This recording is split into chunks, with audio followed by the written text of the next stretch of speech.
শিক্ষার্থীদের আন্দোলনে পুলিশের বিতর্কিত ভূমিকা নিয়ে তোলপাড় চলছে ভারতে।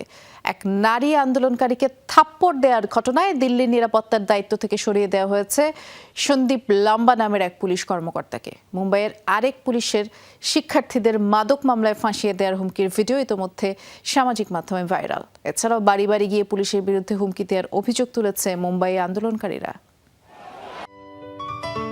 সিলন টি রপ্তানিতে শীর্ষে। এক নারীকে দিল্লি পুলিশ কর্মকর্তার থাপ্পড়ের এই ভিডিও ভাইরাল সামাজিক মাধ্যমে। নেটিজেনদের অভিযোগ, শিক্ষার্থীদের চলমান আন্দোলনের ঘটনা এটি। ভিডিওটি নিয়ে এরই মধ্যে তোলপাড় শুরু হয়েছে ভারতে।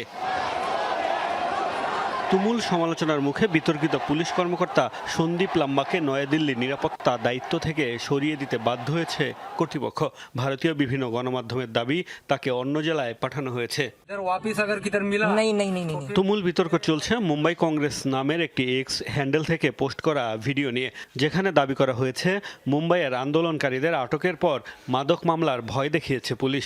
যদিও মুম্বাই পুলিশ জানিয়েছে ভিডিওর সত্যতা যাচাই করা হচ্ছে। 50-50 ग्राम पाउडर डाल देगा कि जेब में। अरे नहीं गया क्या जिंदगी गया। আন্দোলন দমাতে মুম্বাই পুলিশের বিরুদ্ধে বিতর্কিত ভূমিকার আরও অভিযোগ রয়েছে। এনডিটিভির এক প্রতিবেদনে বলা হয়েছে, এফআইআর দায়ের হয়েছে যাদের নামে তাদের বাড়ি বাড়ি গিয়ে কিংবা ফোন কলে আন্দোলনে না যাওয়ার হুমকি দেওয়া হচ্ছে। এমনকি তাদের অবস্থান জানাতে হোয়াটসঅ্যাপে লোকেশন শেয়ারের নির্দেশনাও দেওয়া হচ্ছে পুলিশের পক্ষ থেকে। এছাড়া বুধবারও মুম্বাইয়ে শিক্ষার্থীদের ব্যাপক মারধর করে নিরাপত্তা বাহিনীর সদস্যরা। এর আগে সোমবার ককরোচ জনতা পার্টির নেতৃত্বে পার্লামেন্ট অভিমুখে পদযাত্রায় ব্যাপক লাঠিচার্জ ও টিয়ার গ্যাস ছোড়ে পুলিশ। পুরো আন্দোলনে তাদের বিতর্কিত ভূমিকার জেরে ব্যাপক ক্ষোভ ছড়ায় ভারত জুড়ে। পুলিশের হামলার প্রতিবাদে আন্দোলনে ওঠে নতুন ঢেউ। এখন শিক্ষামন্ত্রীর পদত্যাগের পাশাপাশি শিক্ষার্থীদের উপর হামলায় জড়িত পুলিশ সদস্যদের শাস্তির দাবিও জানিয়েছেন আন্দোলনকারীরা।